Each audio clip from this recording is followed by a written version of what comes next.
Hi friends, welcome to One Style Cooking.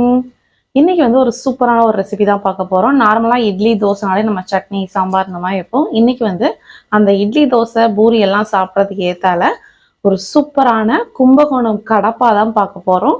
ரொம்ப நாள் ஆச்சு இந்த ரெசிபி நான் செஞ்சு. ஸோ இன்னைக்கு அந்த ரெசிபி உங்களோட ஷேர் பண்றேன். வாங்க வீடியோக்குள்ள போகலாம். ஒரு பவுல்ல 1/2 கப் அளவு பாசிப்பருப்பு, இதை நல்லா வந்து வாஷ் பண்ணி எடுத்துக்கோங்க.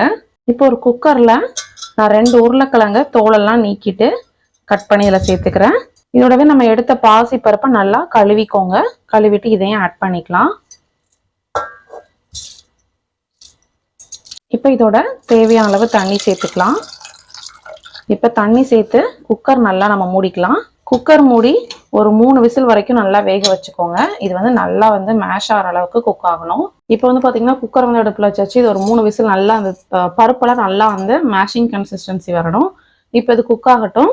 இதுக்கு வந்து பார்த்தீங்கன்னா ஒரு மசாலா ரெடி பண்ணணும். அந்த மசாலா ரெடி பண்ணிடலாம். இப்போ ஒரு மிக்சி ஜாரில் 2 பல் பூண்டு சேர்த்துக்கோங்க.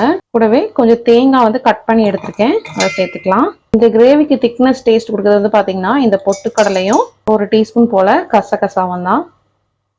கசகசாவும் பொட்டுக்கடலையும் வந்து பார்த்தீங்கன்னா நீங்கள் குவான்டிட்டிக்கு ஏற்றால சேர்த்துக்கோங்க. நான் ரெண்டுமே வந்து பார்த்தீங்கன்னா பொட்டுக்கடலை 1 டீஸ்பூனும் கசகசா வந்து பார்த்தீங்கன்னா ஒரு 1/2 டீஸ்பூனுக்கு கம்மியாக தான் ஆட் பண்ணுறேன். இதில் உங்கள் காரத்துக்கு தேவையான அளவு பச்சை மிளகா நான் ஒரு 3 பச்சை மிளகா சேர்த்துக்கிறேன்.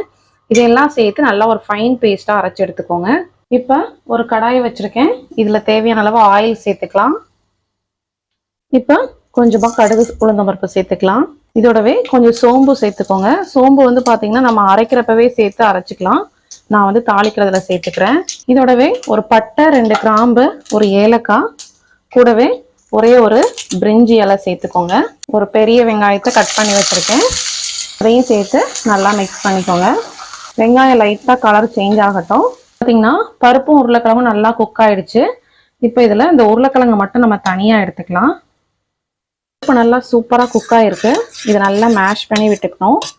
இதில் வந்து நம்ம மஞ்சள் தூள் எதுவுமே சேர்க்கலை, அதனால் நம்ம வந்து இந்த குழம்புல தான் சேர்க்க போகிறோம். இப்போ வெங்காயம் பார்த்தீங்கன்னா நல்லா கலர் சேஞ்ச் ஆகிடுச்சு. இதில் கொஞ்சமாக கருவேப்பிலை, அப்புறம் மஞ்சள் தூள் லைட்டாக சேர்த்துக்கலாம். நீங்கள் பருப்பில் மஞ்சள் தூள் போட்டு வேக வச்சுருந்தீங்கன்னா இதில் சேர்க்கணும்னு அவசியம் இல்லை. இப்போ நம்ம வேக வச்சிருந்தோம்ல பருப்பு, அதை ஆட் பண்ணிக்கலாம். கொஞ்சம் தண்ணி சேர்த்து ஆட் பண்ணிக்கிறேன். இதோடவே நம்ம வேக வச்சு மேஷ் பண்ணி வச்சிருக்க உருளைக்கிழங்கையும் சேர்த்துக்கலாம். இந்த உருளைக்கிழங்கு வந்து பார்த்தீங்கன்னா ரொம்ப மேஷ் பண்ணவும் இருக்கக்கூடாது. அங்கங்கே வந்து பார்த்தீங்கன்னா அந்த கிழங்கு வந்து கடிப்படணும். இது வந்து கொஞ்சம் லிக்யூடாக தான் இருக்கும். நம்ம ஏற்கனவே அரைச்சி வச்சோம்ல மசாலா, அதையும் இப்போ இதில் ஆட் பண்ணிக்கலாம். நல்லா ஃபைன் பேஸ்ட்டாக அரைச்சி வச்சுருக்கோம். இதில் கொஞ்சமாக தண்ணி ஆட் பண்ணிக்கலாம்.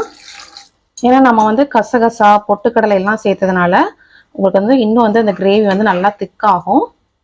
பாருங்க, பார்க்கவே எவ்வளவு சூப்பரா இருக்குன்னு. இப்போ நம்ம இதுக்கு தேவையான உப்பு ஆட் பண்ணிக்கலாம். ரொம்ப கொதிக்கணும்னு அவசியம் இல்லை, ஒரு 5 மினிட்ஸ் கொதிச்சாலே போதும். ரொம்ப சூப்பரா இருக்கும். ஸ்பைசி ரொம்ப இல்லாம ரொம்பவே ஹெல்தியான ரெசிபி, டேஸ்டாகவும் இருக்கும். கண்டிப்பா வந்து வீட்டில் செஞ்சு பாருங்க. பாருங்க நல்லா கொதி வந்துருச்சு. கிரேவியும் உங்களுக்கு நல்லா திக்கா இருக்கு பாருங்க. சாப்பிட்றதுக்கு சூப்பரா இருக்கும். அவ்வளோதான். இப்போ நம்ம அடுப்பை ஆஃப் பண்ணிடலாம். ரொம்பவே சூப்பரான டேஸ்டான நம்மளோட கும்பகோணம் கடப்பா ரெடி ஆயிடுச்சு. ஸோ கண்டிப்பாக நீங்களும் வீட்டில் இது வரைக்கும் நீங்கள் சாப்பிடலாம், கண்டிப்பாக செஞ்சு பார்த்து பாருங்க. ரொம்பவே சூப்பராக இருக்கும்.